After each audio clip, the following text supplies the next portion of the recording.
So, good evening, everyone, and welcome to this gathering of men. It's been just short of 2 weeks since we finished another epic 5-day Men Without Masks retreat. And myself and Martin are surrounded this evening by 4 incredible men that went on a journey with us through those 5 days. I'm surrounded by Chris Brown. Yo, yo. Mark Scanlon. Hello. Peter Hayes. Hello. And David Balfe. Good evening.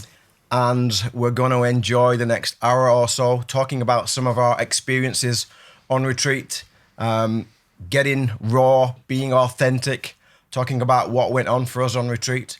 And one theme that we'll be referring to is the theme of crying. And men do cry. You know, we often hear this term, men don't cry. Okay, maybe that's part of our conditioning, but we see it time after time on retreat that men do cry, and there's genuine reasons for that, and there's genuine beauty in that. But before we start, we're going to do something that we do a lot on our retreats and in the other work we do with men at Men Without Masks, and that's a check-in. A check-in is a chance to briefly tell the group, you know, what is going on for you. You know, whether you're scared or whether you're excited, you know, how you're feeling, what's coming up for you. And the beauty of that is it gives the whole group an indication of where you're at. So we're going to start just with a 3-word check-in. And the guideline is that all is welcome. So I'm going to go first and then we'll go to the left. So as I sit here, I'm checking in with excitement. I'm checking in with surrender. I feel like just we're meant to be here. I feel like we're just surrendering to the moment. And I'm checking in, feeling like there's a voice speaking right now, but I don't know who's behind the voice. I'm in. Aho. Thanks for that, Craig. It's good to see the men. So I'm checking in with feelings of release. I've had some big moments since retreat. I'm checking in with feelings of acceptance, and I've actually got 4. Sadness. Checking in with a lot of sadness at the moment, and that's decorated with change as well. So that's where I'm up to at the moment. I'm in. Aho. I'm checking in with giddiness. Don't you start. May not laugh. A little excitement. Being back in the room with my brothers after it's been a whirlwind of 10 days, I think, since we left. And a little bit of confusion going on for me right now. I'm in. Aho. I'm checking in with love, obviously for me brothers from the retreat, for me brothers from before the retreat. I'm checking in with vulnerability, so obviously I'm prepared to speak my mind, put it all out there, whatever I'm feeling. And what else? Clarity since the retreat. That's my 3, and I'm in. Oh. I'm checking in with excitement and happiness that I got the chance to go on the retreat. And also like a little bit of sadness about having it finished as well. The last 10 days have been like a bit of a roller coaster up and down, but I'm being up and down myself and so happy that I done the retreat. So I'm in. Oh. I'm checking in with a renewed sense of purpose following the retreat. It's been, like you guys, it's been up and down for me, but being able to stay on mission. Like you, Chris, a little bit of giddiness for this podcast, a bit of excitement. And again, just love for the brothers who are in this room together. It's great to see you all again. I'm in. Oh. in case you're wondering, the reason we say aho, it's just an old North Indian American way of saying, I hear you, brother. I feel you, brother. I acknowledge what you just said. In case you were wondering what we were saying that for. It's great to be here, guys, isn't it? It actually, I don't know about you, but I can feel the energy of the retreat here. It feels like we're sat on retreat at Broughton Hall. It's bringing back memories for me. Yeah. Already, it's a nice feeling. Same And again. if you're a man out there, we'd like to kind of, in our talk this evening, to give you a little bit of a flavour of what goes on retreat. And if you're a woman, we'll do the same. Now, unfortunately, we can't invite you. My partner's always saying to me, I wish I could come on retreat. And Sacred men. yeah, and whenever women hear about the retreats, like, I wish I was a fly on the wall. Well, you can't be a fly on the wall, but we'll do our best to kind of give you an indication of what goes on, and if you've got any important men in your life, you can try and influence them to come on with us. So I'm going to hand over to my great friend Martin to just introduce this topic of this evening, this topic of men do cry. I called you last night, didn't I? And I was mentioning to Craig, it was like, we need a theme. And it was a revelation. It just sort of come quite naturally that I felt like the theme needed to be men do cry, And I think in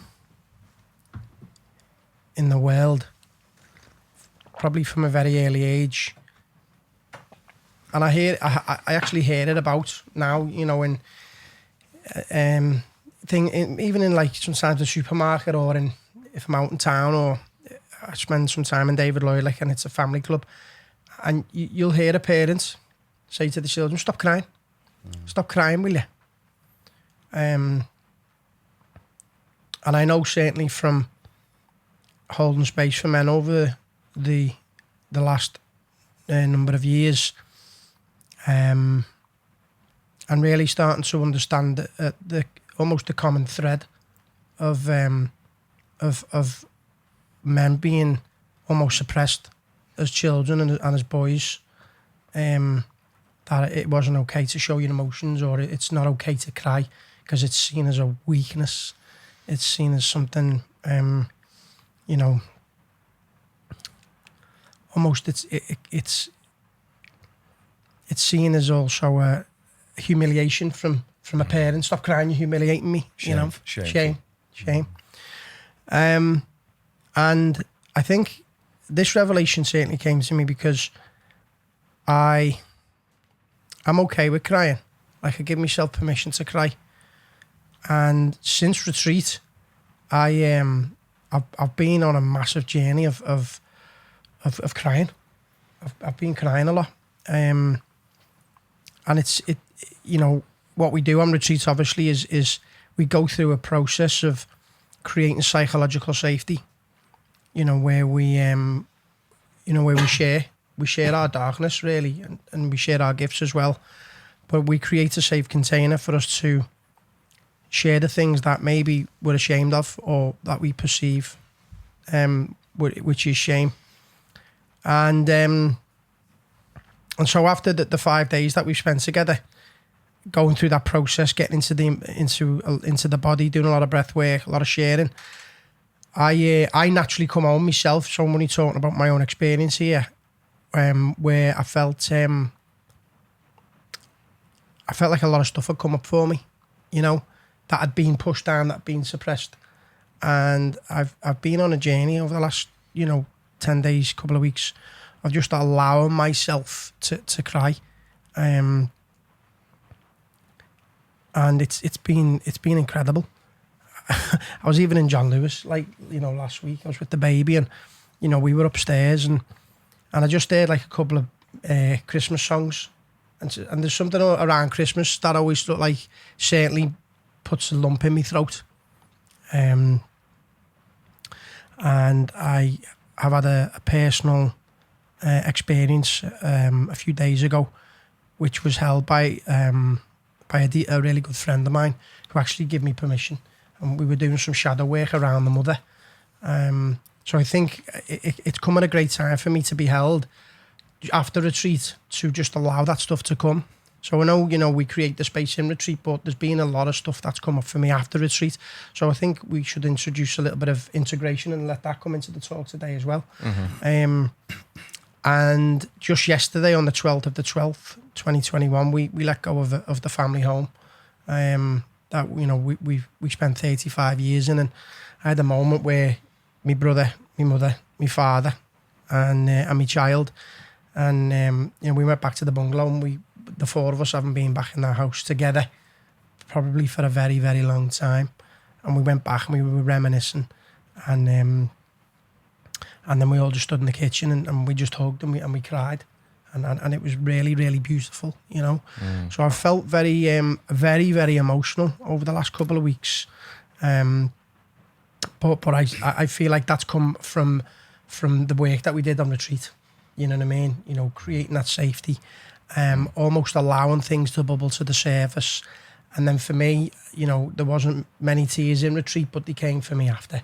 So I wanted that to be the theme today, because it's something that is not allowed, Craig, really, is it? You know what I mean? Yeah, we're not allowed to be vulnerable. Yeah. We're not allowed to show our emotions. And I think for me, we have this hard exterior because it's seen as a weakness to be vulnerable. And also, sometimes our vulnerabilities can be weaponized, and when we open up, people can use it against us. And I personally feel like I've experienced some of that, by the world, because people love pointing fingers, and I feel like integrating our shadow, especially in our Western culture, isn't really celebrated. And there's not enough compassion and empathy around these topics. People are very, very quick to judge and point fingers. And so that's also another reason why we don't show ourselves fully, or we don't allow ourselves to be vulnerable, because the world's going to shame us even further, So I come back to retreat and how we create that space for one another to actually allow ourselves to fucking have a good cry, do you know what I mean? And for me, it's actually one of the most beautiful things to witness, I think, from all the work I've ever done, when I'm holding space with yourself, Craig, and other facilitators. Yeah. And actually we end up just holding space together, it's just, there's not just 5 facilitators, there's just 25 men holding space for each other. And to create them conditions for a man to allow himself to release, and most of the time that comes through tears. It's a dream come true for me. It's something. It's almost a divine experience for me to witness. And I know all of us at some stage had an experience in retreat where we had a good cry. You know what I mean? We had a fucking right good cry. Yeah. So just maybe now opening it up to the forum, and we'll just move around the room, and we'll stay with the topic, and we'll just let it flow where it wants to. But looking back, Chris, we'll start with yourself. Where was, no doubt I'm making an assumption, but where was that a part of your experience where it was not allowed to cry in maybe where did you hear that, the first time in your life, being a man, being a boy? Yeah, I think I've always been quite an emotional person. I think even when I was a kid, I get in fights, I'd cry with anger a lot. And I think as you get to a certain age, you do have that little bit of even self-governance, self-judgment of oh shit, I can't show that vulnerability to other people. And like you say, your vulnerability, the thing that you share, then can become the thing that gets used against you most. Yeah. And it's difficult at times, isn't it? I think, probably around teenager times, I think, was really the time when I'm like, okay, I can't show that emotion now. It's time to be strong, be tough, And I think then into adult life, it's you're busy. You don't allow yourself space to cry. Yeah. You're like, I can't allow myself to sit for a week. Yeah. I think that was a big thing. The retreat was just like 5 days of cutting off from everything, and you've just got this space to sit, contemplate, and allow, like, feel everyone else's emotions as well. I think the first day, Yeah. I was the end of 8 people, and every single person was just going to cry. He was crying. And you have like a preconception of people, like a tough man, like, or a big exterior, or like, you look at these people and you think strong, or you make little judgments naturally as you turn up to retreat, and then one by one, like, tears. Almost menace to starve for it, aren't they? Yeah. They're ready to starve. And I mean, anyone who comes on retreat, they're definitely ready for some sort of experience, aren't they? And sometimes we almost don't know why we're coming. Some men do, some men don't. And you get even a lot more than what you perceive. You think you wanted at the start. And I know you're a busy man. You know, you're a coach. You've been coaching people for 20 years and longer. And so, you know, talking about that time for yourself, you know, it's... Never. I'm always supporting other people. Yeah. And I think as well, there was almost... I don't know if anyone experienced this, but when people showed that emotion, they apologized right afterwards. I'm sorry for that. Sorry for sharing that. Yeah. I don't know why I'm sharing this. I shouldn't be sharing this. Yeah. Instantly, almost like straight after, it's like a snap thing of like, oh shit, I've shown myself. I've shown myself. Can't let me pull it back a little. By the time it got to me though, I was like everyone's emotion in the room. You know, I was in bits myself before I even opened my mouth. But I think it was a gradual thing for me. I was quite an emotional kid. My little boy's very emotional. He's 5 now, and and I'm conscious that I cries over things that I think you shouldn't be crying over, and then catch myself telling him, don't stop crying. Like, why are you crying? Yeah, so even as a father, it's almost... it's there. Yeah. It's in, and I've learned that from somewhere. That it's not. So it's sometimes I find it hard to determine what the reason why they're crying. If it's like they're crying because they're genuinely upset. Yeah. Or it's just like they're looking for attention, aren't they? For attention, yeah. So I think a bit of manipulation. As a dad, obviously, you know, and like a strong male figure, it's hard, isn't it, to determine whether you know, are they actually genuinely upset? Do they need an arm round them, or do they need like a, you know, man up, son, do you know what I mean? Of course, because there's a fine line, Mark, isn't it? Do you know what I mean? You know, of going, come on, you know, you've got to check in with yourself here, and you know, there's growth in it, isn't there? You know what I mean? You know, because that's initiating, isn't it? That's like stepping up. But there's also that fine line going, listen, okay, it's all right to show your emotions, you know what I mean, and then maybe channel it, you know, in certain areas or directions in your life, you know. So I think it's having a self-inquiry, isn't it? Like the little check-in at the start. Like, why am I feeling this right now? What is it that's showing up for me? What am I experiencing? Why am I and trying to encourage that in your kids a little bit? Yeah. What are you actually crying over? Instead of judging the crying, what is it you're crying over? Yeah. Let's talk through it. Getting under the skin with it, isn't it? And let them bring it to the surface and maybe realise I shouldn't be crying. Like, I mean, even what we did before, you know, checking in with each other is important. But when do we check in with ourselves? You know, like even almost just daily check-in, you know, just where you're turning the gaze back on yourself, just going, what's going on for me here? How am I feeling? Do you know what I mean? You know, like it's almost become my own catchphrase. Do you know what I mean? I'm checking in, you know, as you know, Mark. So Liverpool is saying no. Checking in now. How are you feeling, mate? Since retreat? Good, yeah. Yeah. A lot more clarity. For me, I believe I am very self-aware.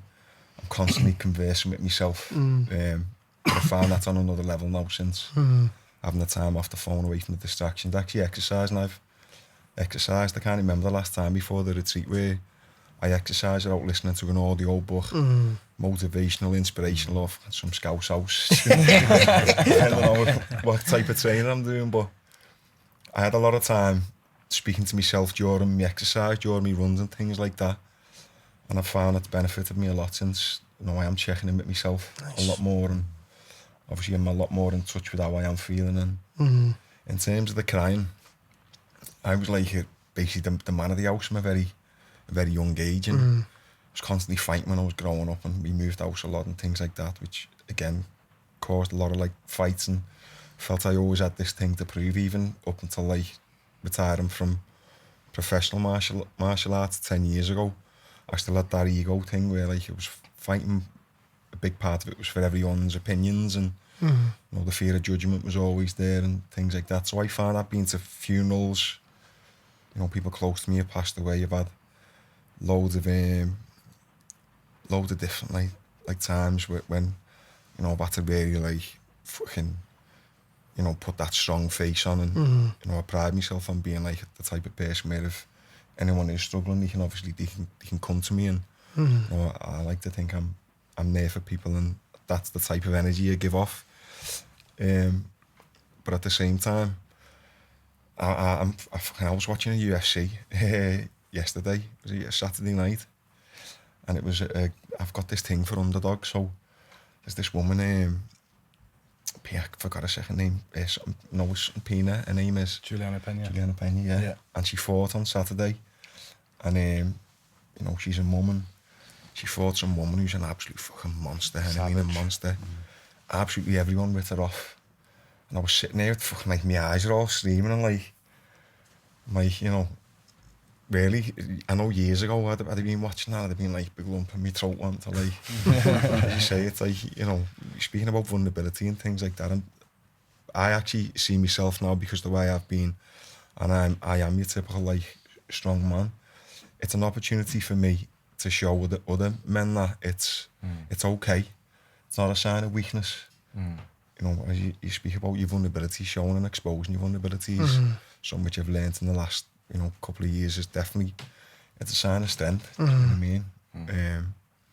So if there's an opportunity there, or I do feel like having a wins, then you know, just let it'll happen. It's definitely not scared to show that side anymore, through the fear of other people thinking I'm weak or anything like that. Big softy, mate, aren't you?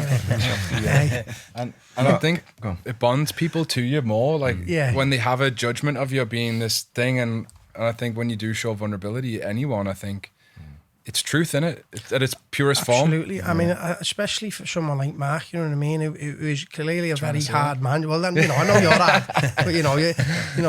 but you know, Mark's a, you know, a very tough man. You know what I mean? So I think there's a layer there that it allows other tough guys. Human too. I'm human. To not suppress that side of me now, because I don't want other men to. But especially the way suicide and things like that are in mental health at the minute, I want other men to feel comfortable being able to, you know, express themselves. And if they want to have a fucking cry, at the end of the day, have a cry. It's okay. It's a little signpost for people to be like, it is okay. Like, I can do that. Mark, just coming back to the retreat, I know you won't mind me raising attention to this, but on the final day when we were doing the breathwork session, and myself and Martin were facilitating, you know, all of a sudden the room's really going for it, and you in particular were going for it. You know, you're in, your warriors kicking in, and all of a sudden, boom, you know, we heard you crying like a baby, continually, you know, 5 minutes, 10 minutes, 15 minutes. And the effect on the room was absolutely beautiful. Other men started crying, the facilitators started crying. The connection in the room was phenomenal. There was guys stopping, coming over and putting our hands on each other. And I want you to know that for everybody else, that was a beautiful, beautiful, beautiful gift. To see a man like you so open to the release of that was magnificent. And what I'm really interested in, which is for me a really important message for the audience listening tonight, is around the physiology of crying and the psychology of crying. Like, how was it at the end of that to get that out of your system? How did you feel? To be honest, I've done the Wim Hof retreat 2 years ago, and there's a lot of breath work, and obviously, no breath work just taps into different things. A lot of them can be, you know, you can cry out of pure gratitude. I cried every morning. We done really intense, like, a breath work practice for at least an hour, and I express myself through tears every morning. I think out of the 5 mornings, maybe 4 of them were gratitude and appreciation. I was having really vivid like images. I like my mum and me, you know, my kids and my wife and people like that. Was one day where I just felt like I absolutely released a load of shit, and it completely wiped me out for the whole day. I was emotionally drained, physically drained, but I know I felt so much lighter after I'd let it all out. Lighter, I think there's just something there now where, you know, for the likes of me going to them retreats, I'm going there. You know, I'm mentally, I pride myself in being in a good place, and I've studied and put a lot of work into myself. I'm going there to cry. Yeah. You know what I mean? Yeah. If it's them, I'm going there to get the crying out, to get the playful. Fucking hell, I don't like dancing in front of people. I struggle with to this day. That I'm going there. That's some good moves, though, mate. I'm going there. I don't know where they come from. Fucking dancing to come out. I was out Saturday night, fucking stiff as a robot. You know, I'm going there to tap into them parts of me, which, you know, I have been conditioned. I fully understand. I've been conditioned to suppress and to be this tough guy, and, you know, we can still be this tough guy. Still look after myself. I'm absolutely not scared of no one. There's not a man on the planet I'm fucking scared of. But at the same time, that makes me feel, if anything, more comfortable to shed a tear and to, you know, to be honest, if I want to cry, I'll just fucking cry. Do you know what I mean? As you know, as you've all seen. It's important to mention that, you know, there is a genuine physiological reason that we cry. You know, the trembling comes, the tears come, and, you know, it's the body's way of releasing something. Trauma, it's the body's way of releasing trauma. It's the body's way of letting go of an old identity, an old version of ourselves, a person that maybe we loved and has passed away, a person that we were in relationship with, let go of. And the reason the body acts in that way and trembles in that way and the water comes to the surface is because life wants us to release the past and be present and project an inspired life into the future. It's a calling from life. And the other reason, of course, is tears of joy. You know, we can release tears of joy as well. And we'll come back to you on that, Chris, because I know that you had some tears of joy in the retreat. But I want to thank you again for that. It was, to see you release in that way was, very, very humbling. Thank you. We get to see that kind of process 4 times a year. And when we come together, I've held him before when he's cried his eyes out. And for me, as a man and a coach and a friend and a brother and an uncle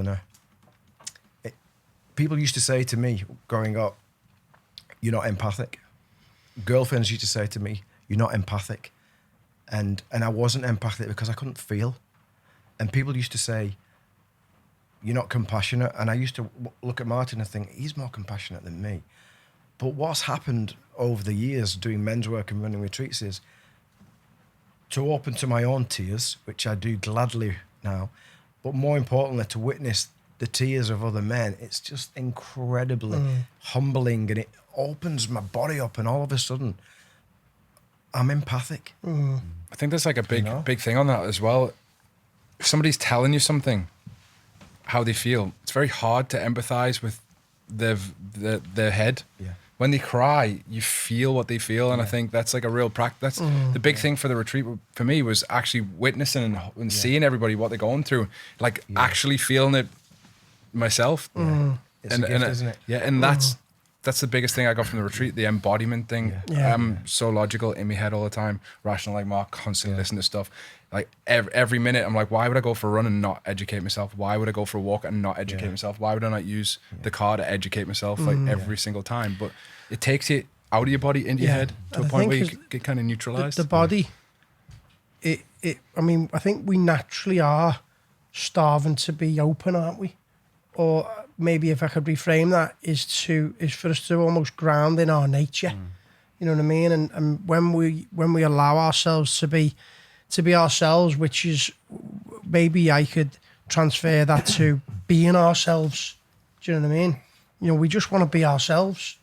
And if we give ourselves permission to be ourselves, and to be ourselves in our darkness as well as our light, then there's a sense of how we just want to ground in this sense of just being open to the world, just being open. Do you know what I mean? And when we're open, we almost connect deeply to our humanness.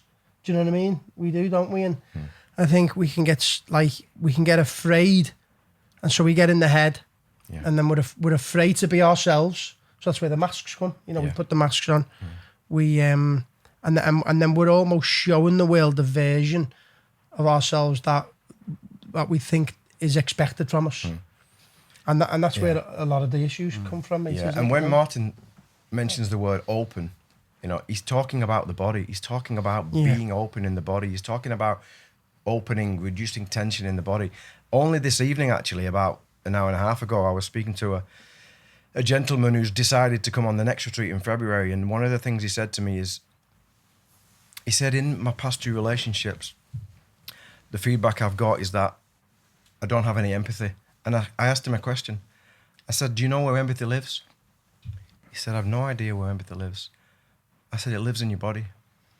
It lives in your body. And if you can reconnect with the love of your body, if you can reconnect with the repressed and suppressed parts of your psyche that live inside of your tissues, if you can open in the body, in the heart, in the gut, you will feel yourself. And when you can feel yourself, you can feel others. And that's what empathy is. You can't coach somebody to be empathic, but you can help to guide someone into their body, to release tension, to really open physically and to feel everything that wasn't felt growing up. And that's empathy.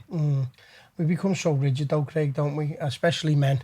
You know, men are there's a lot more rigidity within, you know, a man's life than what it is a woman's, do you know what I mean? They're naturally more holistic, aren't they? So Of course. I think there's almost a few avenues for men to break rigidity, and it's, you know, it's firstly permission to be open. Yeah. Or even it starts with an idea of, you know, even before you give yourself permission, do you know what I mean? Because if you give yourself the thought of openness, and then maybe a permission slip to just go, okay, I'm going to try and break some rigidity. And then obviously, you know, it's the stuff we do, the breath work, the sharing, you know, and a bit of self-care as well to try, you know, whatever that looks like, getting in the body, cold water immersion, you know, a little bit of, you know, non-linear movements, whatever it is. And it's all the stuff we obviously chap into in the retreat. But there's certainly a few avenues, but we just end up so one-dimensional, don't we? You know, as we men. were actually talking we just earlier talked about that, how society conditions us to be one-dimensional, and how the freedom lies in remembering once again to become multidimensional. Yeah. And that's why in the retreat we talk about the love of the warrior, the magician, the king, you know, the potential to feel and connect again. Yeah. The potential to welcome sadness, which is the lover, the potential to welcome anger as the warrior and do and be disciplined and courageous, and the potential to seek more and become curious like kids again and transform and welcome new realities, which is the magician, and the potential to lead and step up as a leader and embody good enough. I think before, sorry to jump in before we move over to the lads, it's, you know, you look at the guys in the gym, you know what I mean, and it's all linear, isn't it? You know what I mean? It's, you know, 4 sets of 10, whatever it is, and it's all just certain movements. And even just looking at speaking to the lads, and I know there's other David's into martial arts, is that, you know, especially with the likes of jiu-jitsu and wrestling, there's a lot more free movements, isn't there? Yeah. Do you know what I mean? So I know that's definitely played a role in how you get out the head, Chris, you know what I mean? And that's back actually into the only body. thing that I'd ever do in my life that would get me out of my head. Yeah. Jiu-jitsu, because it's impossible and someone's trying to strangle you. Yeah. But yeah, I think as well, just to touch on what you were saying, Martin, for anyone listening, and then go with the lads, but it's like making sure you have the right container to feel that you can be vulnerable and open and share, because I think there's nothing worse than already feeling shameful and feeling guilty about expressing emotion, but then also expressing it to people that may weaponize it, may make you feel even more vulnerable, but for the wrong reasons. That closes you down even further. Exactly, and you express I it think more. That's a valid point, because obviously where we live, where a lot of us live anyway, you still have, to a certain extent, in my opinion, it's okay for me because I've done fucking 15 years of martial arts. Yeah. There's not anyone who doesn't know me who knows I can't fucking have a scrap and look after myself. But if, you know, I can imagine it to be obviously difficult for men who haven't got the physicality or, you know, or the circle. Yeah, and as you said, it can actually be weaponised against you. So it's like, I think that's a very good point. Find a container. Doing it with around the right people in the right places. Yeah, because people literally, you know, they want to chop you down even further, don't they? Do you know what I mean? And unfortunately, I feel like in our society, that, you know, that separation is egoic. Yeah, it's competitive. We're comparing, and so, you know, the ego is wanting to inflate itself, so it naturally points fingers. you know, at other people and shames them. And we don't like acknowledging strength in other people either. No, we don't. At all. No, we don't.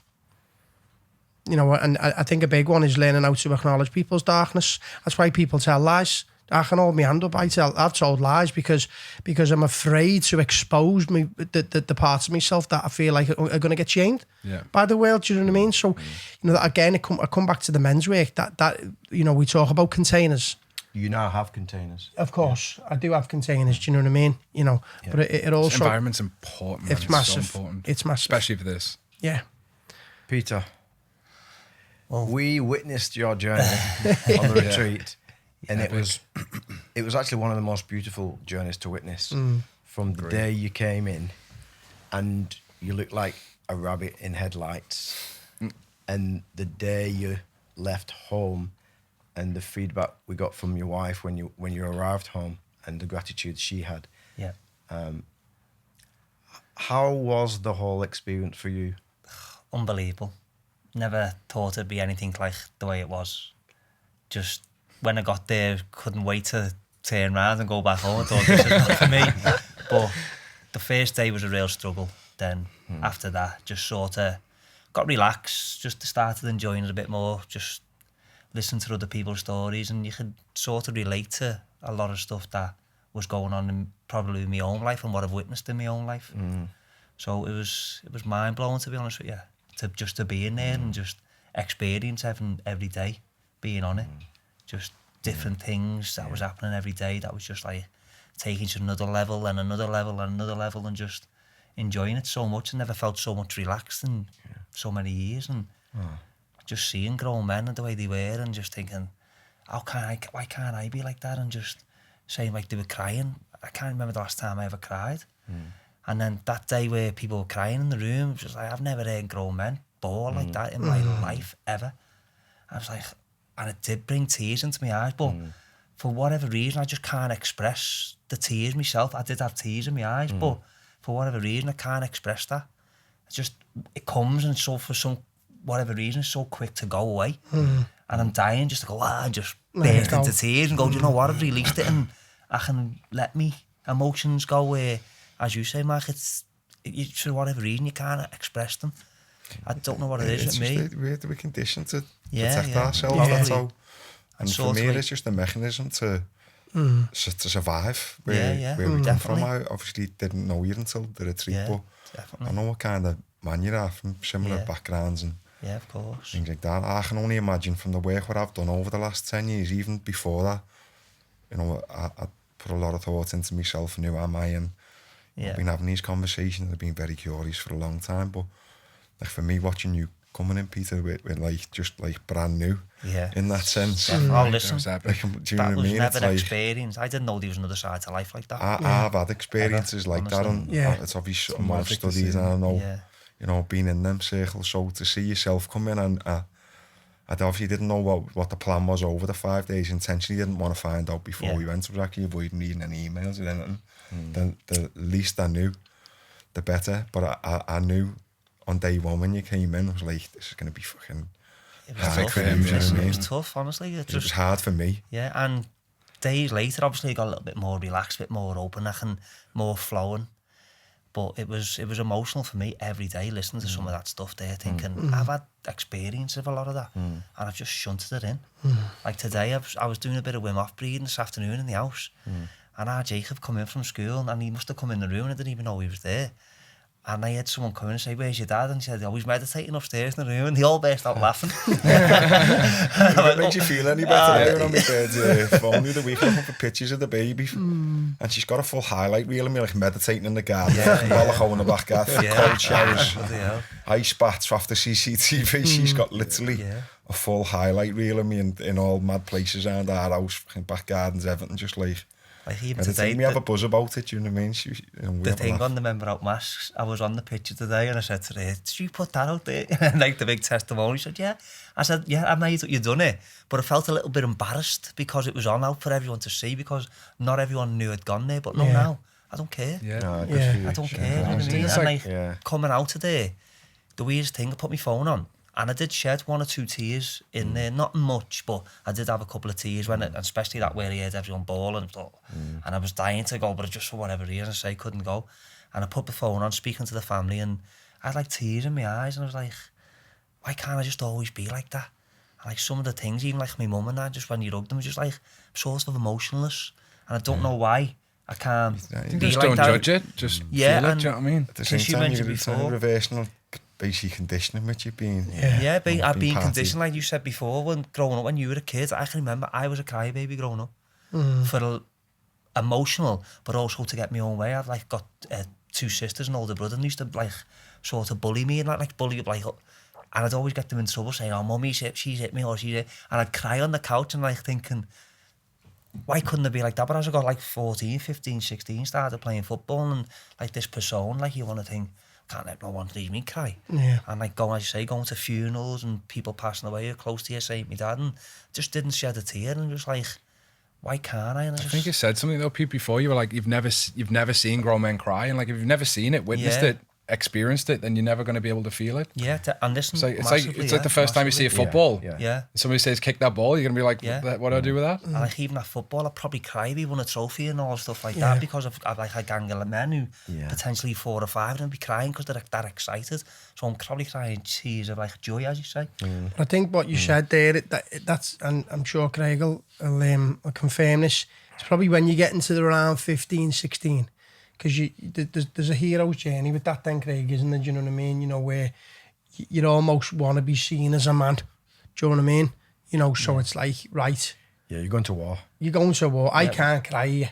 Do you know what I mean? So you're almost suppressing yourself, aren't you? Do you know what I mean? It's like, right, I can't show my mates at all once here.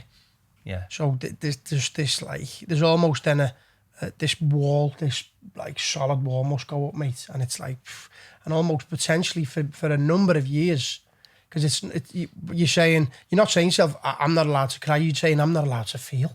Yeah, definitely. Yeah. Do you know what I mean? That's what you're saying of to yourself, you know what I mean? Yeah. And then that's where almost the warrior comes in, you know, and you're putting that lover, that emotional, that feel inside of you to the fucking bottom of the basement, you know what I mean? And 15, 16, as we all know, especially us living in Liverpool, you become a warrior, don't you? You know what I mean? And then you can almost live in that skin, live in that outfit all your life. Yeah. Or until something maybe, you know, You get sick. yeah, or something until something happens, until something really Significant gives you life the event. shock, a significant life experience that can you know bring about you getting back in the body, feeling again, you know. So Sometimes you need that. It's like a fucking car Yeah. crash, innit? Do you know what I mean? You just a lot of the time, yeah. yeah. But if you suppress that and you build that wall, it comes out anyway at some point, and it often comes out in anger, Comes out as rage, of course, yeah. And that can be hugely destructive. Yeah. To not only yourself but to people around you as well, and you know, you then have to live with the consequences of that thing coming out in such an uncontrolled manner. well, domestic abuse is huge. You know what I mean? I believe most police phone calls, it's all domestics.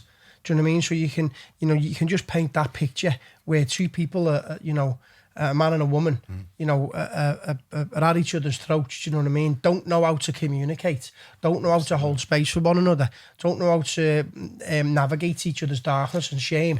And then the man's got all this, and then they're both, you know, not just confused, but they're both charged. The darkness is talking to That's each other. it, the darkness is talking to each other, and then you know, and then that's where men just lose the shit, And innit? the men drop into the power dynamic and then Yeah, try and control with violence. yeah. Well, I can definitely relate to that, because like my anger sort of shows out on like playing football, or I get frustrated at home, or I'll scream and shout and just like so stupid, and it does fall out like that. So I can definitely relate to stuff like that, 1,000,000%. Just understand, you're like on your beginning of your journey, do you know what I mean? Oh, You're white definitely, yeah, belt in listen. it, do you know what I mean? No, That's listen, it. it's like, as you said, like It's a rabbit in magical. the headlights. I've never That's a white belt experienced. and I've been at it for Yeah, listen, I don't think you ever a black belt. I've have you? never experienced anything like that in my life ever. Oh mate, it was Unbelievable. it Honestly, was it's just beautiful like to watch. Yeah, it was amazing to see. a real eye opener for me towards life in general. How you can treat people and how you can treat yourself and do certain things and move on with your life and like let things pass by and go, okay, well not worth thinking about that no more, where it brings up the anger and your frustration inside you. You've been an angry man in your life, David. Yes, very. And you know, it comes back to days at school when you couldn't show emotion, and if you did show emotion, you got bullied. So again, you put on that mask. You've got to be the hard-faced man, and you get into scraps at school, and unless you have that guidance through your formative years into adulthood as to how to control your emotions and how to express yourself in a healthy manner, it just carries on into adulthood. And when you don't deal with those things in a healthy way, it leads to risky behavior, addiction, drug abuse, gambling, promiscuity, things like that. And it's a very, very dark path that you can go down. I've always been quite an emotional person, but there was always that aspect of social conditioning where you can't express yourself in that way, and it came out in a lot of sort of anger for me. And it wasn't until I took up martial arts in my late 20s that I was able to kind of start channeling that then. And it's really only when I found yoga in my mid 30s that I really started to get back in tune with who I was, and went on this journey of self-discovery and who am I? What is my purpose here? And I go back to, I think the defining moment for me was when I became a dad at 37.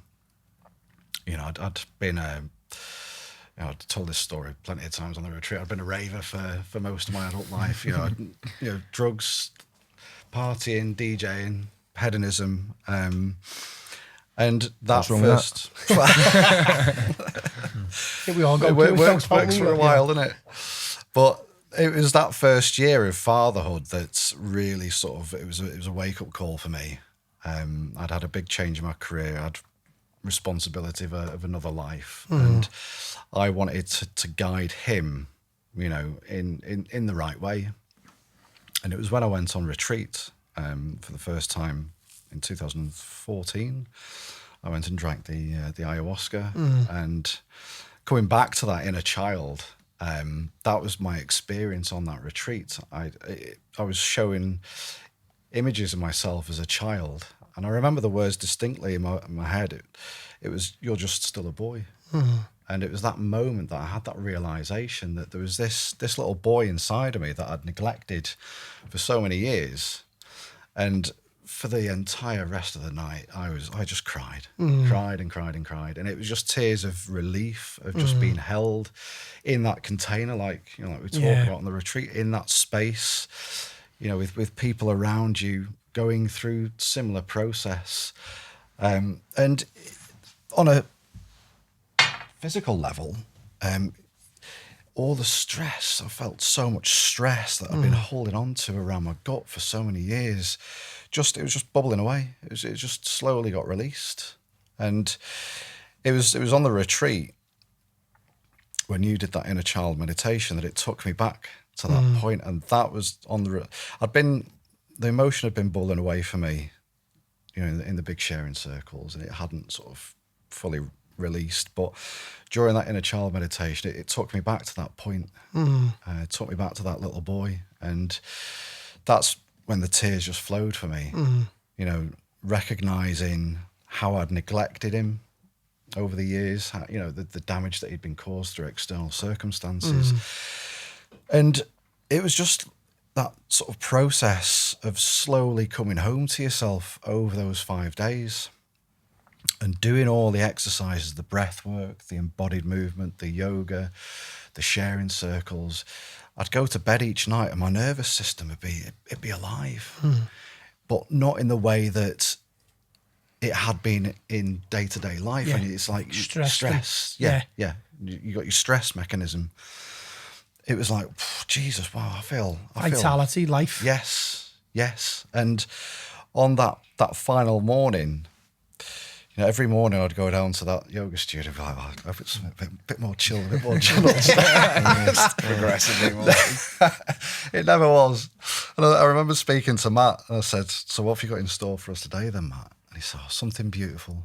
And when he sat us down, he said, "Oh, we're going to do the conscious connected breath." I knew, And you know it well, don't you? yes. And I was just, wow, okay, yeah, I'm ready for this. And I think you led the charge there with the emotions in that practice, and then started feeling it in the whole room. And it was at some point towards the end of that breathe that I just started recalling all of the experiences that we'd had, the connections, the bonding, the exercise, the processes, just how beautiful that container had been for 5 days. And it just all flooded out for me. Just tears of joy and just an amazing release, didn't happiness. you? Yeah, and you came and sat with me, and I was just crying on your shoulder. Said, "This is just the most beautiful thing ever." Yeah. And it was just incredible. And I even leaving the retreat at 6:30 on Wednesday evening, I phoned my missus just as I was trying to find my way out of the estate. I just blobbed. I was like, it was amazing. It's just the most beautiful thing ever. Yeah. Can we stay on you for a minute? Yes, sure. Because one of the reasons I wanted you to be here tonight is because, in my judgment, you really went for it in all the physical practices, especially all the what we call embodied practices, using the body, you really went for it, and we witnessed multiple dimensions of you. It was beautiful to see, and it's obvious from your sharing that you felt very, very deeply. What I want to know, and what I want the audience to know, is, all right, we've done all this breath work, we've done all this embodiment, and shouted and screamed and and moved in non-linear ways, and really kind of opened to areas of tension and so on, and released emotion. How does it manifest in your life? What are the benefits in your life at the level of the way you think and what you believe in yourself, your confidence, the way you interact with people? Because that's the gold, really. I think a good example of that since the retreat is going back to teaching yoga. I feel like I've got much sort of more confident presence in the room, the way I project myself, my voice, the way I sort of demonstrate the postures, the way I communicate with other people in the room. I'm a lot more present. I'm a lot more conscious and aware of when I'm getting into the head, and I'm terrible for overthinking. And I'm much more able to sort of check myself when I'm doing that and come back to the breath. Always come back to the breath. And part of my breathwork coach training, we're going through this process called the presence process. And for 15 minutes a day, twice a day, we have to do this conscious connected breath. It's a lot more gentle than what we've done on the retreat. It's in and out through the nose, circular breathing. But we repeat this mantra on the breath: I am here now in this. And you repeat that over and over and over. And it anchors you. It anchors your mind to the present moment. So you shut off the noise, the thoughts, the stress, the outside world. And you come out of that. And it's like you said, the physiological effect on your nervous system. You come out of that sympathetic stress response, and your parasympathetic nervous system's activated, and you're in that rest and digest. Back and in you're your like, nature, aren't you? okay, yeah, let's get on with the day. And having that structure, getting up at 6 o'clock in the morning like we did, going to the studio, doing the practices, the movements, taking that back home with me. I notice such a difference in my day when I get up with a degree of discipline, get in the cold shower, get down to my little space in the dining room, onto my mat, do a little bit of movement, some breath work, some meditation, and I'm set for my day then, rather than what I might have done at one time is just lie in bed scrolling through Facebook or Instagram, looking at what's going on in other people's lives. Because you've got to keep sharpening the sword, David, each day. Yeah. I mean, what we do on retreat, obviously, we are, it's great because we actually get to lean into everything as well, you know what I mean? So we're not just holding space, we get to, become better men, and we get to grow as men and, as well. But we're not just giving, the guys an experience, we're almost giving them the instructions to go away when you go home. to not just integrate the experience, but to sustain these practices. You know, and it doesn't have to be nothing crazy, does it? You know what I mean? Just almost a little bit of self-maintenance each day, which then, which almost like triggers the heroic experiences that you've had on retreat. You know what I mean? Yeah. You know, and just want to call in there that on retreat, what we do with men without masks, we don't at all use any hallucinogenics. And I know you spoke about ayahuasca before, and you know, stranger to that experience. But you know what you've done with hallucinogenics, which are, if taken in a very ceremonial, safe way, can be incredibly powerful for, you know, getting into that inner child work, releasing shame, healing, all that kind of stuff. And I know, you know, from your experience, that what we've done on retreat offers the same container, doesn't it? Absolutely, In an embodied way. In an embodied way. I would say as well that those 5 days on retreat was way more powerful than any ayahuasca. I mean, the ayahuasca experience, it opened up a gateway, Of course. for me. But to be able to do it completely sober over 5 days and come away with all those tools and the brotherhood, the connection, and being in that sort of structure throughout those 5 days, it's way more powerful. There's an aftercare, isn't there? And how's that been since, you know, coming home and connecting One with the sec, guys? just want to nip in there, Martin, 1 second, because it's an important point.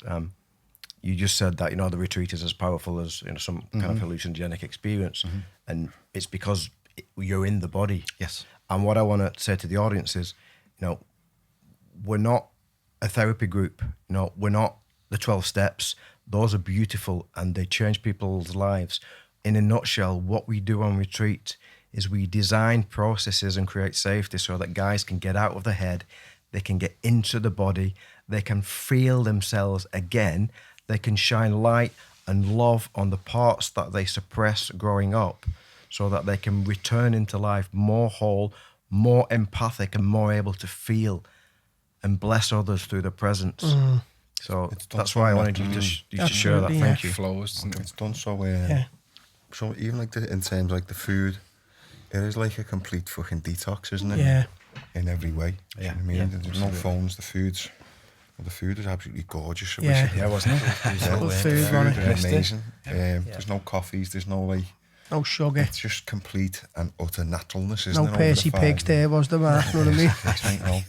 That's the point for me, was with, like, not having the phone. How good was that? Yeah. Container, man. Yeah, just I didn't even miss it from 1 minute going in there till the end. That It was actually it. done me head in. Takes putting you the away phone from on. time as well. When you're off the phone, Yeah. you're almost just you're out of that. Conditioned over the Absolutely, 5 days, yeah. aren't you? Yeah. There's that much going Definitely. on that Yeah. you're enjoying as well. Before you know it, it's 9, 10 o'clock at night. You think, I didn't wear a What's watch happened? intentionally Yeah. while I was Yeah. there, because It's I wanted to kind of lose track of time, which I did once. I want to lose track of time throughout that experience as well. But I think that was what contributed. Like Dave was saying, like the environment, the container, the presence. I was saying to Craig before the podcast, like I've never experienced in my life presence until that 5 days. Yeah. Like true presence, because you can be present for an hour, you can be present for 10 minutes, you can put your phone away, you can be there for that time. But like an entire 5 days where you're having dinner together, breakfast, lunch and dinner, sat there actually talking. That was like, that was a hidden gem. Yeah.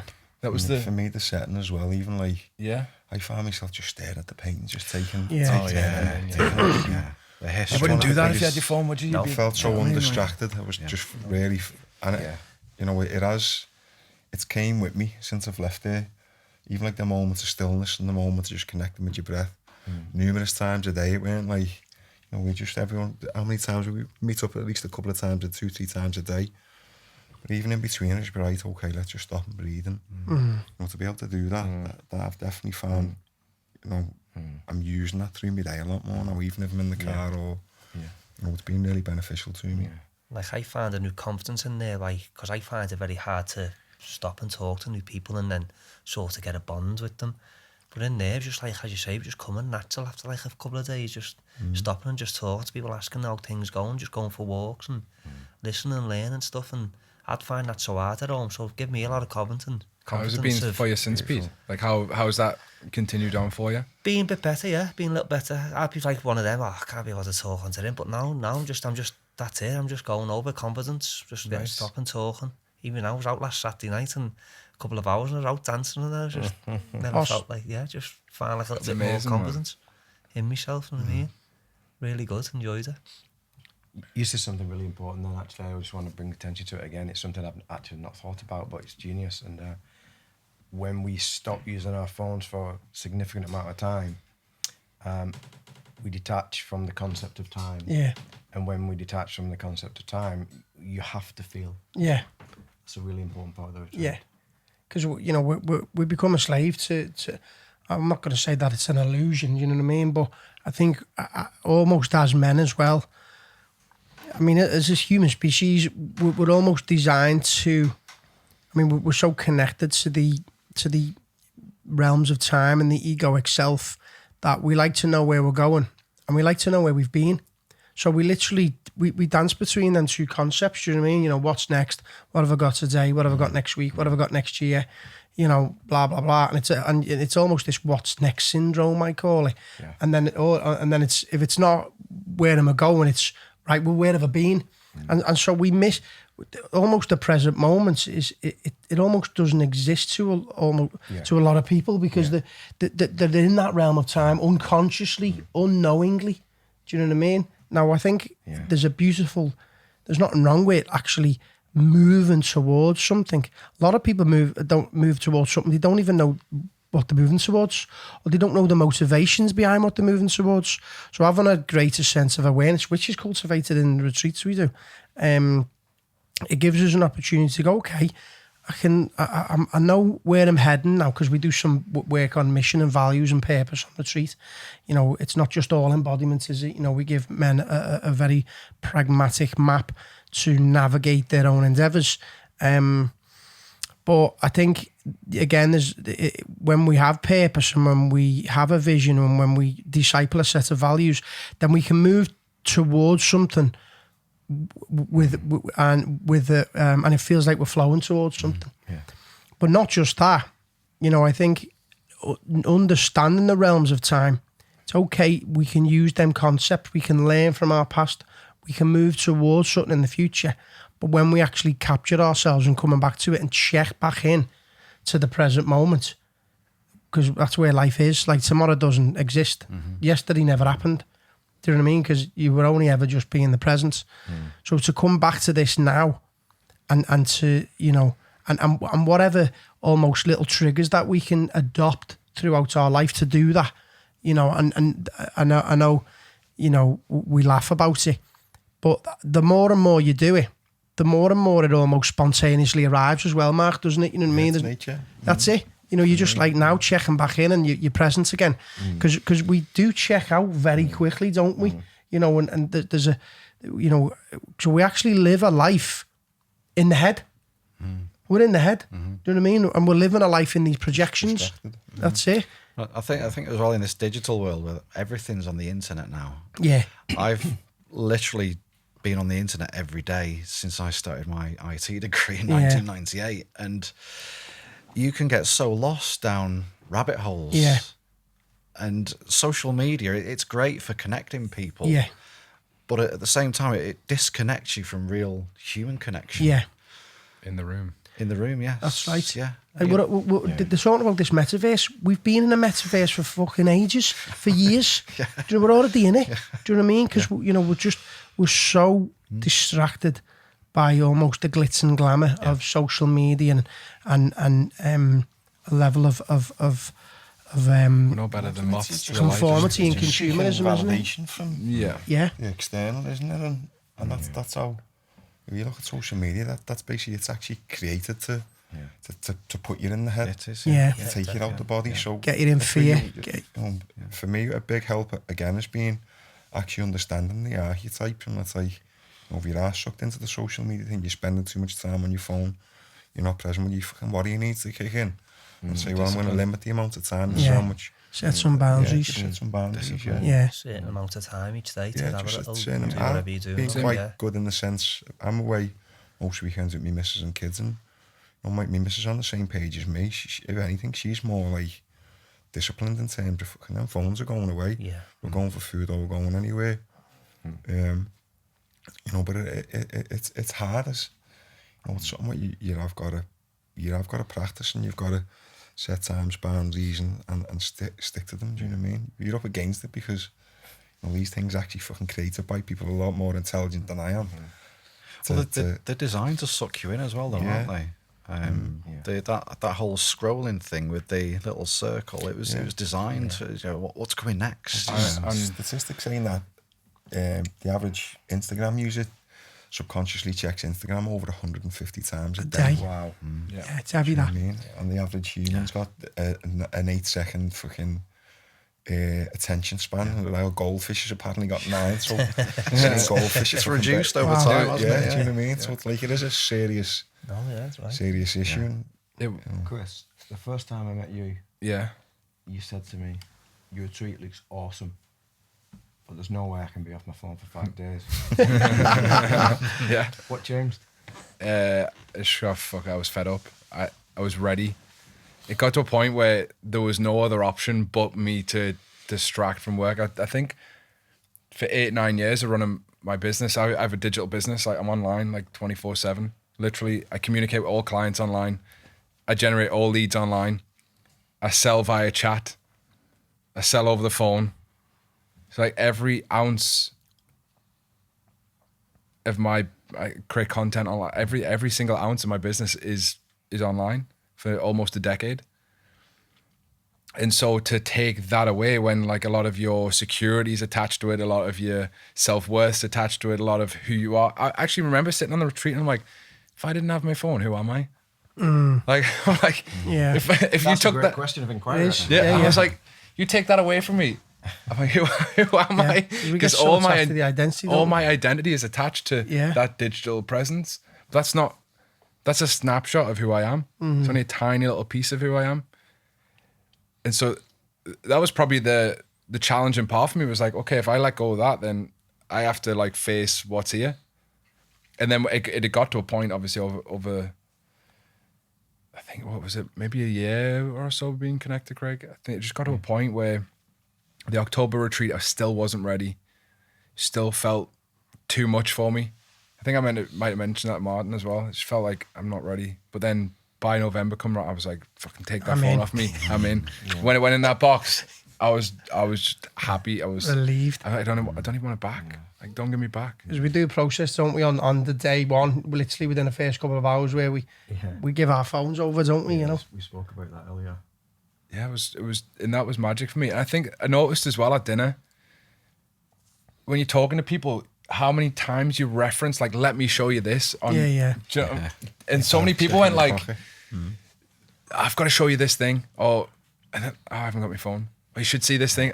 I haven't got my phone. So it forces you to actually describe, talk about it. Yeah.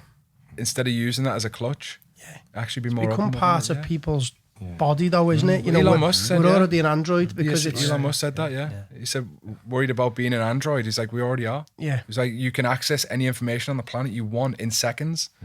It's an external hard drive, he said, your brain. I consciously feel like I'm in work anytime it's on me in person. If it's for me to feel like I'm not in work, it's got to be off me person, face down on silent, somewhere like fucking out of reach. I actually relabeled it in my mind, not a phone, it's a distraction device. Like, I just constantly remind myself of that. So when I pick it up, it's a distraction device, not my phone. Where's the and that's like... I think it's at the same time, though, you got to realise that they're absolutely fucking...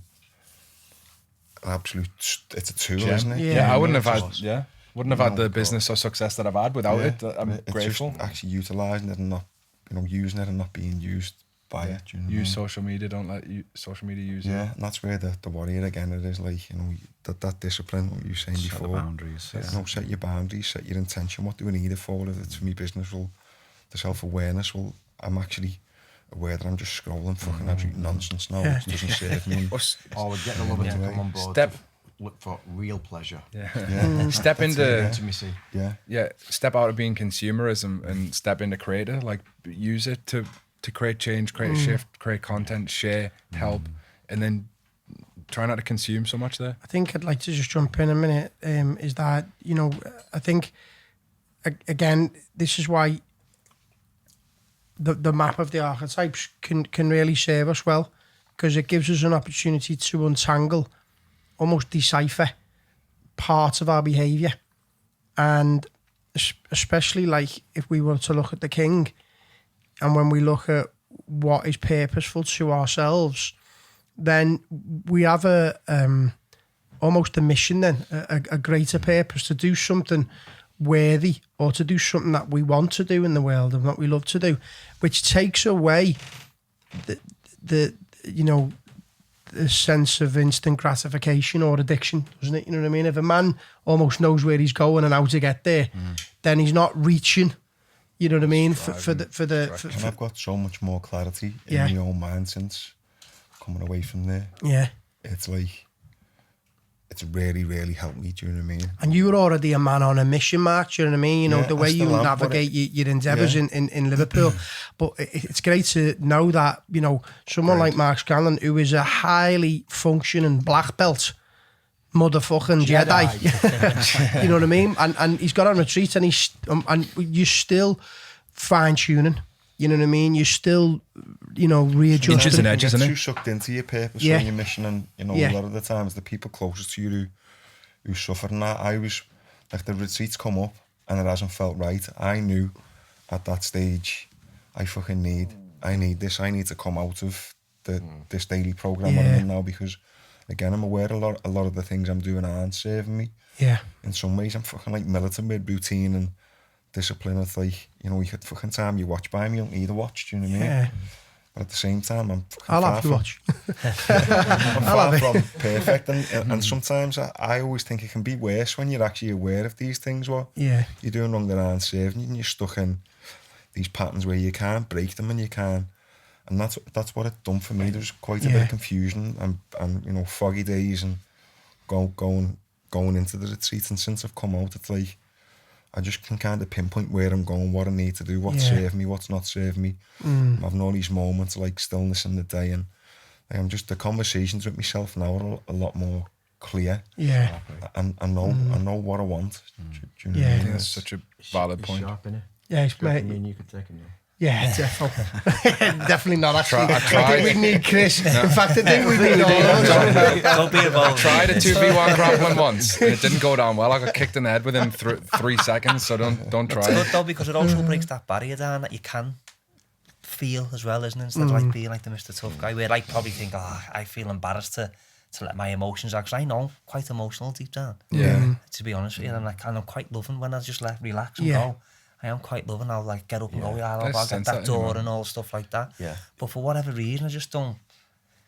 Yeah, the place inside as well. Can't get it out there it's all the time. It's beautiful to see when it happens too, Peter. Yeah. And if you can find people around you that welcome that and witness your beauty in releasing emotions, that's also part of your journey. Yeah. To be around people that allow it, and of course. Well, I'm learning that now daily, where like I would never have, till I went on that, I would never have known nothing like that. Because we have to look at our circle, though, don't we? Do you know what I mean? Sometimes when we're coming back into the world, and we have to take an honest look. Do you know what I mean? And make some courageous decisions that maybe the people around you, you know, aren't really serving your highest good. Do you know what I mean? Or aren't necessarily creating conditions for you to be vulnerable. And for, you know, sometimes it's a two-way stream. Do you know what I mean? You know, we want to just feel like we can be open anyway with the world, but also, you know what it's like in certain environments with certain people or certain circles, you're naturally a lot more guarded, and then you do put the masks on and things like that. Yourself, a lot of the time. Yeah, because your circle allows that to happen, doesn't it? Yeah, definitely. So it takes courage to look at your circle and potentially let people go. You know what I mean? And that's quite right, that man. Because I come out of there and I was telling people some of the things that I was doing, like the dancing and the breath work, the meditation. They're going to me, "Have you lost the plot?" Yeah. And I was going, "Do you know what? If you'd asked me that 5-6 weeks ago, I'd have probably said yeah." But when I've come out of there, I've seen a different side of what life can be and how you can get to where you need to be. I don't care what you say. Yeah. So if you think I've lost the plot, I've lost the plot. But I experienced something in there that I've never experienced in my life. That was the best thing, and the way it happened for me to get there, the way Emma done it, it's like I was meant to be there. Yeah. And I don't believe in nothing like that to like come out of there. But when I look back now, like I was meant to be there. Yeah. And just for the audience, Peter didn't want to dance on day 1, but on day 5 at the end, we weren't going to dance, and he actually requested Yeah, he made us all dance, yeah. to Cool and the Gang celebration. Yeah, celebration. But I think, you know, I mean, it's again, you know, anyone listening to this, like, men want to, we do deeply want to rest in our nature, and we do want to expose ourselves, you know what I mean? And we do want to be ourselves, and it's only, we only just get in our own way most of the time, don't we? Do you know what I mean? And it's maybe because of lack of practice. You know, we almost don't practice being open as such. But also, you know, we can get in our own way, or we can deny. We can deny it, can't we? Do you know what I mean? And, you know, people who are, you know, and I'm not calling out these people, you know, who are judging you. Do you know what I mean? But somewhere underneath that, the skin, they know that they want a piece of that, but they just deny it. You know what I mean? Because, you know, because they're afraid of it. They're not. Yeah. What they want to be. Yeah. You know, it takes, it's not easy.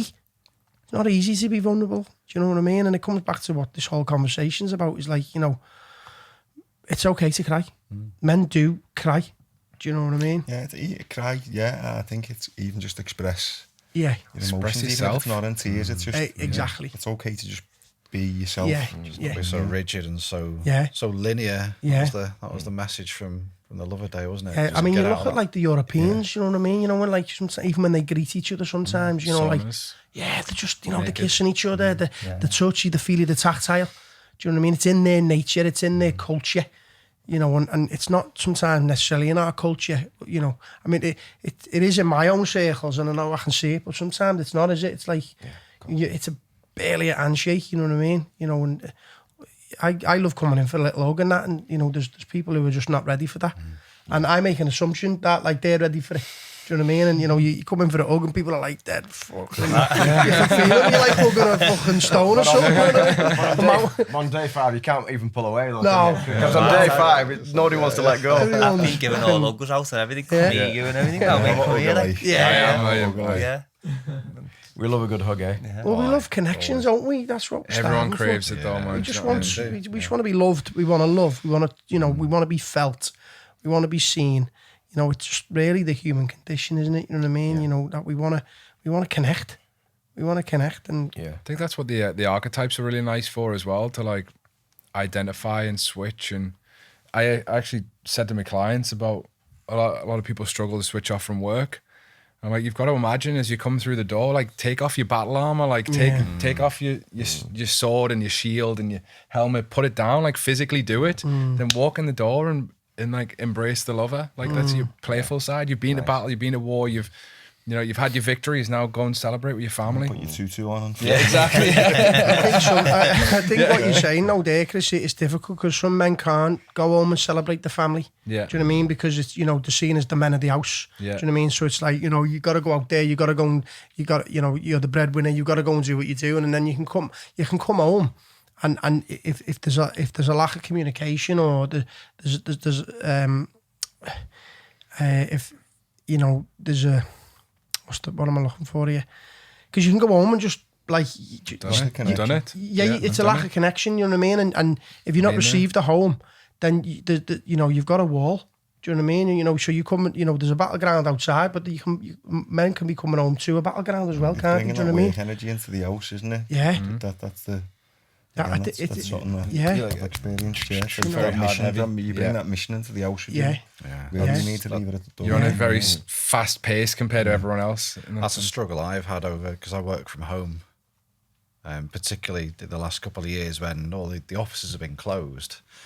You know, there's been some days where I've just gone straight from the bedroom into my office and started working, and you just carry that around with you all day. Yeah. And you know, even just after tea, going back, checking emails, checking in, you just can't switch off, and you do have to set those boundaries. You know, even when your office is in that space, you have to have that time where you say, right, I'm logging out, switching off, close the door. Right, I'm now dad. I'm now Yeah, it's partners, hard, Yeah. isn't it? businesses, yeah, Yeah. it is. is It hard. And is it's a hard. two-way thing. That it's not just the man's. It's not just a thing that the man's got to do. His missus has got to do it. Do you know what I mean? And maybe come up with certain practices where you can go, right, okay, Little ritual. yeah, whatever that looks like. Do you know what I mean? Yeah. Or eye gazes. Yeah, Eye gaze, yes, yeah. Yeah. Checking in. Incense. Checking in. And the Meditate, breath yeah, work. yeah. The breath Yeah. work's a big one for me. Yeah.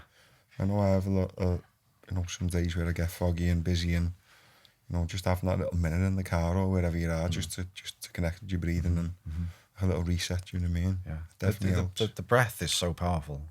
It really, I mean, I've only really come to appreciate in the last couple of years, but there's so many different types of breathwork exercise that you can do to activate different parts of yourself. It's incredible.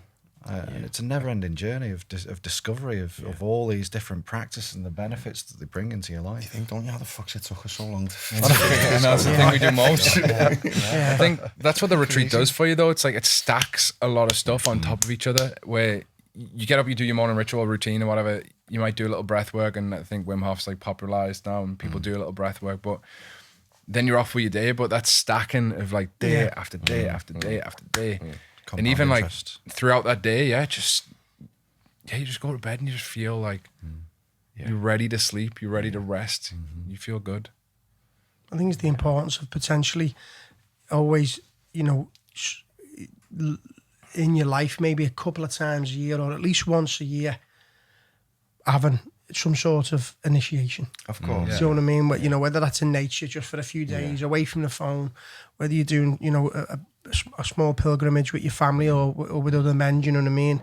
It might be psychedelics, it might be, I had a massive experience just last week, and I went on that journey with some psilocybin, and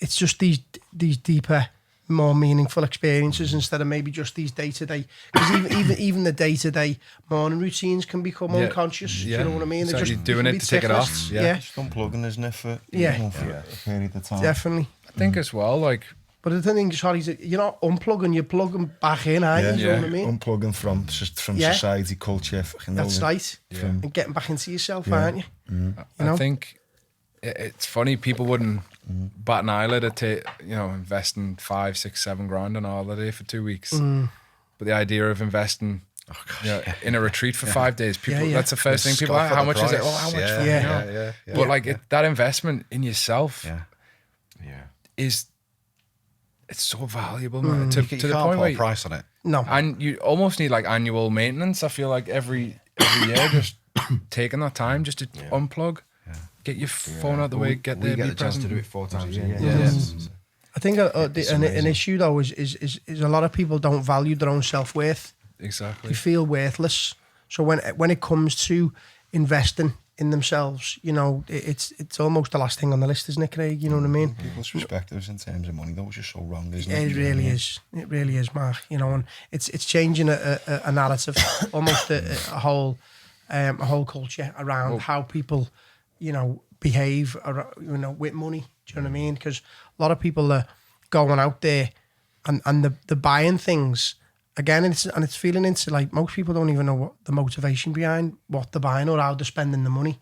You know what I mean? And I think this is where advertising does very well, because they're always just saying, well, come and buy this car because the one you've got's not fast enough. Come and buy these trainees because they're last month's model. Come and buy this new shiny watch because that one you've got doesn't tell the time. So it's all, you're not good enough. That's what, it's all just saying, you're not good enough. Come and buy, come and buy, come and buy. Isn't it, Yeah, constantly? you need this. You need these clothes, to the women. You need this perfume. You don't smell good enough. You need this makeup. You're not good enough. And it takes self-awareness to go, do you know what? I see the matrix here. I'm seeing how this whole fucking game works. I am good enough. And then, to understand, well, what conditions am I creating to anchor that self-worth? It doesn't have to necessarily be a retreat. Do you know what I mean? It might be, taking yourself for a coffee. Do you know what I mean? It sounds so simple to us. But some people don't even give themselves. They don't 10 have. minutes. They don't feel like they're worthy of doing that stuff. So there's layers and levels to this. And I think if anyone, for any man listening or even a woman, you know, where you feel like you're not worthy of this stuff. You are. Do you know what I mean? Get up 10 minutes early, give that's yourself it. that time You and are space. worthy. You're worthy of a good life. You were born here. You were born to do great things, and then, you know, over a period of time, you start to invest. You know, use your money wisely, and you put it back in your own bank. And then that's where you know, that's where almost natural confidence comes from. Self-worth grows, and that you go from a scarcity mindset to an abundant one, and then people feel them energetics, Craig, don't they? You know, in the world. Of course. I'm really big on that stuff anyway myself. Obviously, your emotional state is fucking absolutely massive, and I've lived and experienced self-limiting beliefs which I weren't even aware of at the time. And you know, there's part of my life when I look back now as a martial artist, I openly say I've sat in this room with Paul. Yeah. I failed as a fighter. I nowhere near reached my potential, and that was based on the image I held of myself. I didn't deserve it. Yeah. But that's what I believed deep down at the time. Maybe I wasn't That's aware of right. it. It's only been as I've came away and I've done the work, Yeah. studied myself, I've actually looked back and gone, well, I actually sabotaged fucking massively because Yeah. I didn't believe inside that I deserved to, you know, to reach a certain, to basically to become a certain person or to reach a certain goal. And that, I think when you are doing the work and you are investing in yourself, you literally just, you know, gives you a massive boost in confidence, Yeah. doesn't it? Because you see your own results, don't you? Do you know what I mean? You become more aware that you're capable of a lot of more greater than what things, you're yeah. conditioned Build to trust in believe, yourself, Yeah. don't you? The more you do it, you build trust Yeah, in yourself. and that reaffirms the nervous system, doesn't it? You know what I mean?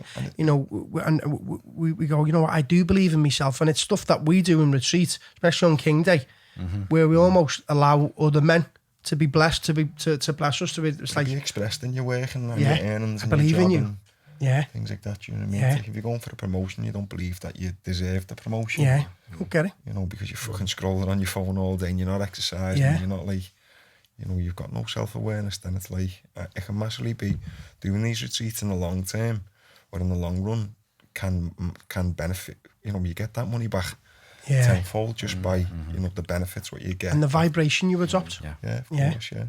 It's easy to spend that money on bevies and nights out anyway. Yeah. Like, you're collecting spending it anyway. experiences. Do you know what I mean? Yeah. Just Whether you're going to invest it or experience spend it, what's it going to bring back? What's the ROI? Yeah, you're spending it in one go. You're spending it Over in the an year? accumulative Yeah, way as well. yeah, exactly. Beer, cocaine, cars, Clubs. online programs, All that. trainers, prostitutes, whatever it is. Clothes, this, Clothes. that, the other. I think something's got to be said for the venue. Though the venue's fucking Yeah. Massive, Beautiful. Yeah. It's Yeah. incredible, wasn't it? It is beautiful. Just the way it was run as well. And the everything was staff. just perfect, Yeah. cloth-wise. Staff. Well, that's why, you know, that's why the fee is what it is because of the venue. You know, it's. I mean, what is it? Bog roll out of place. 1,000 years old. Mate, 1,000 years old. You know, it was brought on all estate. Like, it's just like it couldn't be any more prestigious. could it? special places. I No. mean, I mean, we cried when we first went to it, and it couldn't just believe feels right, you know, because we believe in, you know, divine timing and How was it doing the first retreat there universal for you? service, and it's amazing. How was it like facilitating the first retreat for you I there? think we naturally just slipped into it, didn't we? Yeah. I think from our last retreat centre, we were almost we'd grown beyond the space we were in. Yeah. And I think Broughton Hall was just that next space, and it was almost massive, and we just naturally grew into it, didn't we? It wasn't perfect, the first one. No. But it was like, wow. Yeah. The potential here. But the second one, We've- the one we've just done with you guys, Yeah, we're just on it again. yeah. Yeah, it's We're always fine tuning out. We just were always grateful going. to the, But the retreat now is, to the venue. I It's feel, amazing. is like it's fine. It's a fine tuned animal now. Yeah. You know, and all we got to do is show up and be ourselves. That's the big one. We just got to be ourselves. It's And- magic, man. It's not work, is it? No. It's not a job. I didn't have like in my vocabulary like magic and wonderment before. Those weren't words I ever used. Yeah. But like, find me what people say. I was like, what? It was magic. Like, Yeah. it's just crazy. It's hard to explain what actually went Because I on. know you guys, you know, as everybody did, you enjoyed the facilities, didn't you? Do you know what I mean? We were in the gym every morning. That Avalon. Training every you know, morning. Steam, Swimming. sauna, you know. Take something out of a Bond film. It is, isn't it? Yeah. You know what I mean? It's not like Yeah. It's not you. like something out of a fucking Bond film. You know? I think the ethos behind what the Tempest family have done there Yeah. what they could have done with that space. That's in right. terms of inviting. Because it was all hot, tweed jackets. It was a and hunting estate. It was a hunting estate, you know what I mean? And no doubt that Roger, the main the main man at the moment, within the family, he's had a revelation. Whether that's, and I don't know what that is. I'd love to know the story. In fact, I'd love to interview him. Do you know what I mean? Yeah, But yeah. no doubt, he's either woke up one morning or he's just stressed out that life so much where he's gone, something's got to give. I've done that too much, or maybe he's had a revelation in a huge ayahuasca ceremony. I just make assumptions here. Do you know what I mean? And now he just wants to be service to the world. He just wants to be service to the world, and Full that transformation of that's human it. consciousness. That's it. And, There is a shift though, isn't there? Like I feel like I feel like COVID is probably the worst thing that's ever happened to people. I think there's definite shift in energy and people are seeking and searching for more and they're looking for alternative ways. And I think, as Pete was saying, he didn't have an example of men crying. My hope is that this generation of men can show our boys and our men how to express and get in the body and express their emotions so that the next generation's even stronger again. Yeah. And it's just a cascade. We're just and a link in the ripple. chain, aren't we? You know what I mean? But I think what I feel like, if we do this work and we allow ourselves to feel, then we become a natural mirror. Yeah. Do you know what I mean? We're here. I'm here for you. You're here for me, and we're here to advertise our nature. Do you know what I mean? And when we're being We can only be ourselves, ourselves, can't we? that's it. We can only be ourselves, And and keep removing the fear of being seen. Yeah. Just keep peeling back, and Yeah. showing ourselves, all of us. Yeah, I think that's definitely. I'd give you a lot of credit for the fact that you say it's not 20 minutes, 25. yeah, Yeah, And it's definitely like in the you trenches don't with put us. yeah, I think it's hard to facilitate and to do what you're doing without actually putting yourself on a pedestal or seeing yourself, the honesty of certain things like you said, and even triggered me to one point, and I had to check in with myself, didn't I? I said to you, didn't I? Do you know what I mean? But again, it's like it's just showing that vulnerable side, that honesty, and I think that definitely makes it a lot easier for us to be ourselves as well. Permission in it, like when they open up and Yeah. it's not like us versus them or we contain looking down upon you. It's we're in it together. Having a share. It's true empathy, isn't it? As well, that's right. isn't it? Yeah. It's true empathy. It's in it. Yeah. Leading by example, aren't you? It's When you leadership, share. isn't it? Yeah. True leadership. Leader of It's one, not, leader of many. Can't lead do one, this, can't do lead that. any. Yeah. But I think that's come over a long period of time as well, Chris. I know Craig and I speak on my own behalf, and I know men in this room, you've done a lot of work on yourselves. So, we've done many retreats, but it was the work we've been doing for a number of years for us to even get to, give birth to something like Men Without Masks. And now, we've been going since 2017. So it's a natural evolution, isn't it? Of course. I know I've grown as a man. Me too. I know I've become a better man every time I come back from the Every retreat. time. Do you know what I mean? Yeah. And You must take a little piece of every person that's on retreat. Yeah. There's a little mirror for every little person. I did that from our group as well. Like there's Yeah. elements of people that I'm like, okay, that they've got like a really beautiful trait there. I Yeah. need more of that, or that's showing up and that's not in me right That's now. I'm right. not I feel like expressing it it. doesn't feel like you're teaching. It feels like you're just sharing. yeah. That's the only way I can it's not like no one's teaching you nothing. You're just sharing experiences, and I thought that was It's the knowledge as well, what you've learned through the years as well, isn't Yeah. it? And Yeah. passing it on. Some of the stuff. I think that's a beautiful part of it, isn't it? It's like you were saying, it's not here's this information. It's more it's a direct Here's what's experience. happened. Yeah, It's a yeah. direct experience, and once you have a direct experience, the theory goes out the window. You've It's felt like it. anyone can sit there and regurgitate or read a book or Yeah. say this is what you're doing, but it's not. It's actually you're part of the experience. Yeah. You're like fully involved, fully in. Yeah. Do you know what I mean? Yeah. I think the use of the archetypes as well is such a good concept. The way they all sort of interlink and weave into one another. That comes from Jungian psychology. Do you know what I mean? We're not just, we're using models which are proven models. Yeah. You know what I mean? But especially this map, it's we feel like it's the most pragmatic, sensible, transferable map for a man to understand his own behaviour, to unpick, to untangle, to understand. Yeah. And to fulfill his potential. That's it.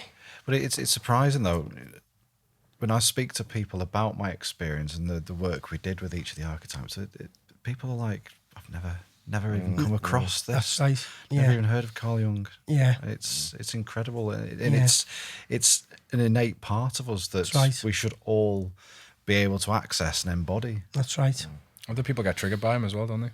Yeah.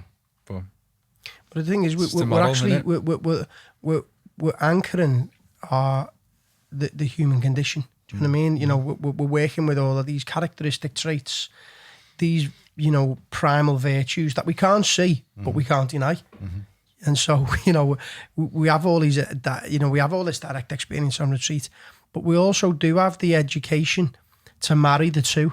You know what I mean? We have the embodiments, but we give you the map to understand how to find that synergy between the two, and then you become a dangerous man. Do you know what I mean? All good. All good. I think we're coming to a closure. We've been talking for 90 minutes now. We could talk forever. Would be a good time to end with a checkout. That'd be okay? Yeah. Check out what's alive for you and what you're taking away. Or maybe you've got a message for men and women watching this podcast you'd like them to hear. Peter, would you go first? Check it out. Yeah, go on. I'm checking out with gratefulness. So grateful that I got the opportunity to experience everything, what I've seen and what I've done there. And anybody who's considering going, just go, would be the best thing you've ever done, because for me personally, it's one of the best things that I ever done. And I'm so glad that I've done it, and I'd go back in a heartbeat and do it again. Me personally, like... And men do. You know? Me personally, that's what I'd do, so... Yeah. I'm checking out. Boss.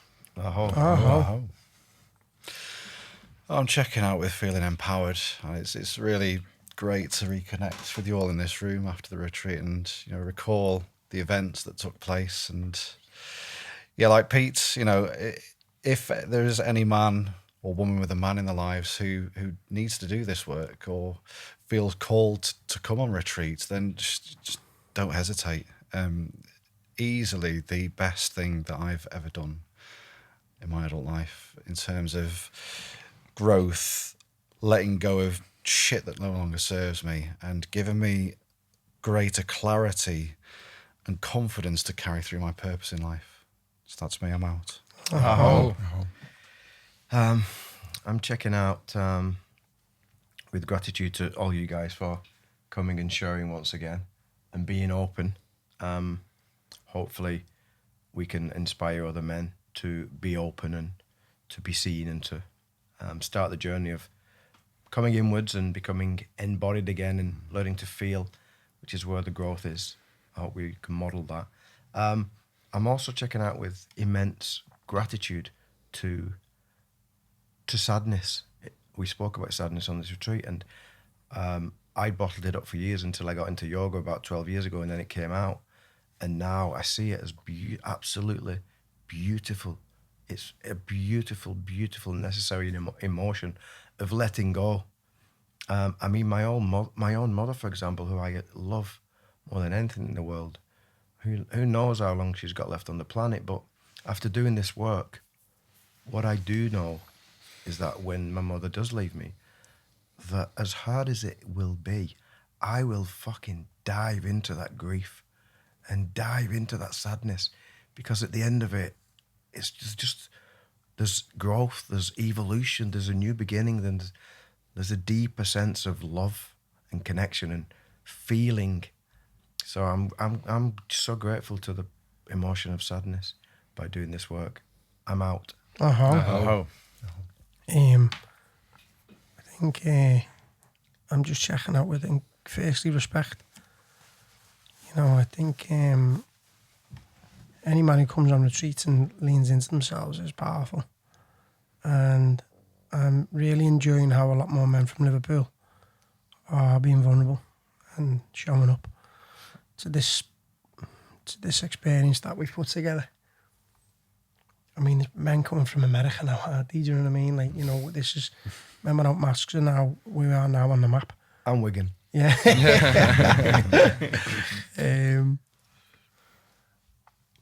check out with a sense of appreciation for just being a man and bringing my gifts to the world, bringing my darkness to the world. I have a deep yearning to be myself and to show all of myself, which is not always easy. And I'm checking out with ho ho ho, Merry Christmas. I'm out. I'm checking out with joy. Just reflecting over the last 5 days. The 5 days of the retreat was beautiful. Just to think about all the little experiences. It's hard to really connect the dots. I don't know if everybody else has had that, but each day people ask me, what have you done? I'm like, I can't even explain. There's so much, and you wouldn't understand, and you'd probably judge me for it anyway. So, but yeah, just such good memories. And I think I'll just echo the lads. Like, if there's anyone watching the podcast and you at this point, and an hour and a half in, there's obviously an interest, a yearning, a call, and a seeking of something. And I think you'd be crazy not to lean into it. You have zero to lose and a lot to gain, and you've got a lot of people. We've got a real good connection of people that we'll stay in touch with for a long time. And I think the container thing we mentioned in the podcast, where you don't have that space and time all the time to speak to people or open up to people, at very least you'll come away with that container, and at very least you'll come away with people at the end of the phone that you can speak to. And I think it's so important. It's been the biggest growth in my life in the last year, is that cultivation of people that I can express and be myself, and not be this person on a pedestal that other people see me to be. Yeah. So, with that, I'm out. Okay, I'm checking in with a deep sense of gratitude, the same. It's probably everybody here. Checking in with love, as always. Love for me brothers, love for obviously what the guys are doing, and checking in with massive respect, because not just for obviously the facilitators, for the other men on the retreat, the likes of Peter, who went out, like, I've seen a lot of fear in the eyes of a lot of men, myself included, on day one. And the transformation, I've tried to put it into words to explain it to people. It's just like, It's hard. Magic. What these guys are doing is absolutely phenomenal. It's life changing. It's game changing. And yeah, as everyone, I would not sit here and recommend it if I didn't think it'd massively change and benefit. So many men need it. You know what I mean? So many men need it. Get out of your fucking own way, and yeah, and it's the best investment you'll ever make. Yeah. Get into that Osho meditation. That's it. Yeah, just fucking go and dance your socks off. We'll be up in a minute, don't you worry.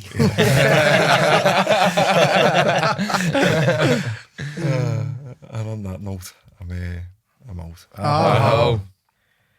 Nice. Okay, so thank you for listening. If you want to find out more about our work, you can find us at menwithoutmasks.com. Search for Men Without Masks on Instagram, LinkedIn, and Facebook. And if you're a man that's contemplating coming on retreat with us, we also want you to know that it just doesn't end with the retreat. Post-retreat, like Chris said, at the very least, you've got connection to an amazing group of brothers that you'll stay in contact with. At the most, you can join our 12-month program, which we are creating, that starts in January for retreat initiates. We offer coaching services, meditation services, and we also have a referral of other practitioners who we recommend. So we're trying our best to build a brotherhood and a list of services to benefit all men. So with that, I'm out. Nice.